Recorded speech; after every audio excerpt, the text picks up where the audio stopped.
Welcome you again, students. This is second part of our revision. Now, commerce. Okay, commerce का जैसे हमने पहले देख चुके definition. It include all the activity related to the distribution of goods and services. ठीक है, इसमें commerce वही चीज़ है जहाँ पे अपन डिस्ट्रीब्यूशन करते हैं गुड्स का, गुड्स एंड सर्विसेज. ठीक. And commerce is consider as the backbone of industry. और कॉमर्स ही बैकबोन कहलाता है. बैकबोन मतलब समझते हैं आप. ठीक है, जो रीढ़ की हड्डी होती है अपने बॉडी में. इसी प्रकार अगर ये टूट जाती है तो पूरी बॉडी बेकार हो जाती है. Same as well as commerce नहीं है तो इंडस्ट्री का कोई रोल नहीं होता है. ठीक है, कुछ भी नहीं कर पाती इंडस्ट्री. तो it helps in removing various hindrance and problem which are given below. ठीक है, तो इसमें बहुत सारी प्रॉब्लम्स आती है. यदि आपने इंडस्ट्री लगा भी ली तो बहुत सारे ऑब्स्टेकल आते हैं. तो वो सारे जो ऑब्स्टेकल है या हिंड्रेंस जिसको अपन कह सकते हैं, वो सारे हिंड्रेंस कॉमर्स दूर कर देता है. ठीक है, कैसे? Help in removing hindrance of persons. ठीक, जो पर्सन की जो प्रॉब्लम होती है वो ये रिमूव कर देता है. Second, help in removing hindrance of place. Place की भी प्रॉब्लम्स होती है, ये भी इसमें रिमूव हो जाता है. कॉमर्स सपोज आपने कोई प्रोडक्शन किया है, यहाँ पर आप बिजनेस आता है प्रोडक्ट से दूसरे प्लेस पे, तो ये सारा इसी में रिमूव हो जाता है. ठीक, कॉमर्स के through. Okay, help in removing of time, help in removing of exchange, help removing hindrance of risk and knowledge. ये सारी चीज़ें कॉमर्स में रिमूव कर देता है. ठीक है, मीन्स हटा, जो भी ऑब्स्टिकल आते हैं सारी चीज़ें हट जाती है यदि कॉमर्स का हम यूज़ करते हैं. ठीक है, अब देखिए commerce include two type of activity. First, trade and ancillary to trade. ठीक है, ठीक है, कौन कौन से? ट्रेड और एक्सिलरी टू ट्रेड. अब देखिए ट्रेड होता क्या है एक्चुअली. जो बिजनेस कॉमर्स में है वही चीज़ें, कोई नई चीज़ नहीं है ट्रेड में भी. Trade it refer to sale, transfer of exchange of goods and services. देखिए जो बिजनेस में हमने ट्रेड में देखा था यही चीज़ें यहाँ पे. ठीक है, कॉमर्स में कि it is refer to sale, transfer और एक्सचेंज. ठीक है, वही चीज़ें जो बिक्री है, ट्रांसफर या exchange of goods and services, it is called trade. Trade can be broadly classify into two category. ठीक है, इसको हम दो कैटेगरी में डिवाइड कर सकते हैं. फर्स्ट, इंटरनल और डोमेस्टिक ट्रेड. ठीक, इंटरनल और domestic trade. And second, foreign trade या इंटरनेशनल ट्रेड. देखिए इंटरनल और डोमेस्टिक ट्रेड होता क्या है, देखिए यहाँ पे, it refer to sale, transfer और exchange of goods within a country. एक देश के अंदर ही यदि हम कोई भी वस्तुओं का उत्पादन कर रहे हैं, बेच रहे हैं या परचेस कर रहे हैं, तो वो सारा जो कहलाएगा इंटरनल ट्रेड कहलाएगा, या उसको डोमेस्टिक ट्रेड के नाम से भी हम जान सकते हैं. There are two type of internal trade, wholesale trade and retailer trade. ठीक है, जैसा कि हम पढ़ चुके हैं पहले सारी चीजें. ठीक, this trade can B divide into two category. First, wholesale means bulk में जब अपन प्रोड्यूसर से डायरेक्ट माल खरीदते हैं लार्ज क्वांटिटी में, तो ये होलसेल कहलाएगा. And retailer, one by one जो यूनिट बेचते हैं, एक एक चीज करके बेचेंगे, रिटेलर्स. ठीक, तो ये रिटेल ट्रेड होगा. Next, foreign trade.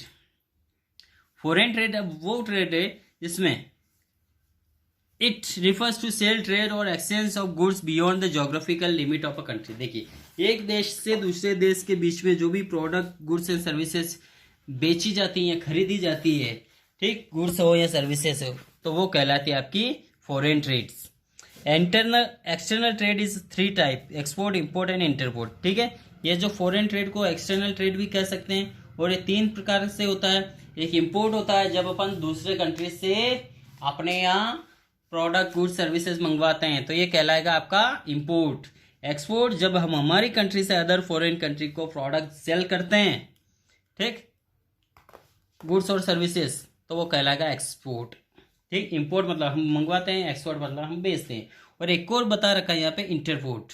इंटरपोर्ट में होता है कि एक्चुअली कि हम अदर कंट्री से प्रोडक्ट या गुड्स सर्विसेज मंगवाते हैं, लेकिन अपने यहाँ कुछ समय रखकर हम फिर दूसरे कंट्री को बेच देते हैं, तो वो कहलाता है इंटरपोर्ट. हम अपने कंजप्शन के लिए नहीं मंगवाते हैं, वो बेचने के पर्पज से दूसरे कंट्री को इससे मंगवाते हैं. ठीक, अगला, एक्सिलरी टू ट्रेड. कौन कौन सी ऐसी चीजें जो ट्रेड को हेल्प करती है? देखिए एक्सिलरी मीन्स हेल्प करने वाली ट्रेड को कौन कौन सी activity which help in smooth flow of goods and services in the market are known as auxiliary to trade. ठीक है, वो एक्सिलरी जो, ठीक है, हेल्प करती है smooth flow of goods and services की, आसानी से वस्तुओं और सेवाओं का मार्केट में स्मूथ फ्लो होता रहे, तो ये एक्सिलरी टू ट्रेड कहलाता है. This are also refer as service sector. ठीक, जिसको हम सर्विस सेक्टर कह सकते हैं. The common ancillary to trade are transport, banking, insurance, warehousing and advertising, ये चीज़ें हेल्प करती हैं। ठीक, अब यहाँ पे आता है business risk. It refer to probability of loss due to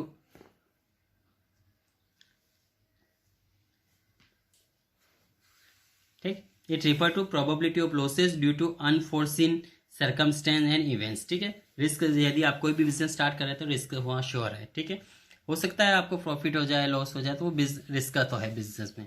ठीक, नेचर ऑफ रिस्क देखिए यहाँ पे किस तरह से अराइज ड्यू टू अनसर्टेनिटी, कभी कभी अनिश्चित तौर पे आ जाती हैं, जैसे देख रहे हैं फ्लड, ड्रॉट, ठीक है, storm. Essential part of every businessman, ये हर बिजनेसमैन का एक असेंशियल पार्ट होता है। बिन कोई रिस्क नहीं तो नो रिस्क नो प्रॉफिट। ठीक है, degree of risk depend upon the nature and size of business. जो रिस्क है वो डिपेंड करेगा कि आपका बिजनेस कैसा है, उसकी साइज कैसी है। अगर बड़ा बिजनेस है तो रिस्क भी बड़ी है, छोटा बिजनेस है तो रिस्क भी छोटी रहेगी। Profit is the reward for bearing risk, यदि आप रिस्क ले रहे हैं तो आपको प्रॉफिट भी मिलेगा। नाउ कॉजेज ऑफ रिस्क, क्या कारण है रिस्क आने के? एक नेचुरल कॉजेज जैसे हम देख चुके हैं, फ्लड, ड्रॉट। ठीक है, नेचुरल कॉजेज इनको कहते हैं। ह्यूमन कॉजेज, ह्यूमन एरर से भी कभी कभी कुछ रिस्क बन जाती हैं। Economic causes and physical causes. Type of business risk, insurable risk देखिए, the risk against which protection. ठीक है, यहाँ पे इकोनॉमिक और फिजिकल कॉजेज के बाद आता है type of business risk. Insurable risk is risk against which protection is offer by insurance company, example fire and thief. देखिए, ये जो रिस्क है ये कंपनी ऑफर करती है कि आपकी कंपनी में किसी भी आग लग जाती किसी कारण से या चोरी हो जाता तो इंश्योरेबल रिस्क, जिसके इंश्योरेंस कंपनी प्रोटेक्शन के तौर पे वो आपसे इंश्योरेंस करवाती है और वो रिस्क लेती है पूरा। नॉन इंश्योरेबल रिस्क, कुछ ऐसी भी चीज़ें जहाँ पे कंपनी रिस्क नहीं लेती किसी भी चीज़ का। Risk against which not protection offer by insurance company, change in demand, change in competition policy. ठीक है, तो इसमें कंपनी का कोई गारंटी नहीं होता कि डिमांड बढ़ गई बढ़ गई, इससे कोई मतलब नहीं है। ठीक, यदि चोरी हो जाता है, ख़राब हो जाता है, आग लग जाती है, जिसमें कंपनी रिस्क लेती है। एक next, speculative risk involve both possibility of profit as well loss. यहाँ देखिए दोनों संभावना बनती है, profit as well as losses दोनों की। Pure risk result in only loss और नो लॉस। ठीक है, ओनली लॉस और नो लॉस। लास्ट है हमारा यहाँ पे points, role of profit in the business. The profit play a very important role in profit earning is must because of the following reason. देखिए role क्या है प्रॉफिट का in the business. First, survival, पहले देख चुके हैं। Next, growth, symbol of efficiency, price paid for bearing the risk and improve goodwill. ये कुछ चीज़ें हैं जो रिस्क यदि हम उठाते हैं तो उसके तौर पे प्रॉफिट मिलता है। तो प्रॉफिट का हम यहाँ पे जो रोल है अपने बिजनेस में वो ये देखिए, सर्वाइवल, इजीली ग्रोथ कर पाएंगे, symbol of efficiency, price paid for bearing the risk, और यदि रिस्क ले रहे तो हमें पैसा मिलेगा, एंड इम्प्रूव गुडविल, हमारी गुडविल भी बढ़ती रहेगी। Okay, thank you. Remaining question we will continue in next lecture. Thank you.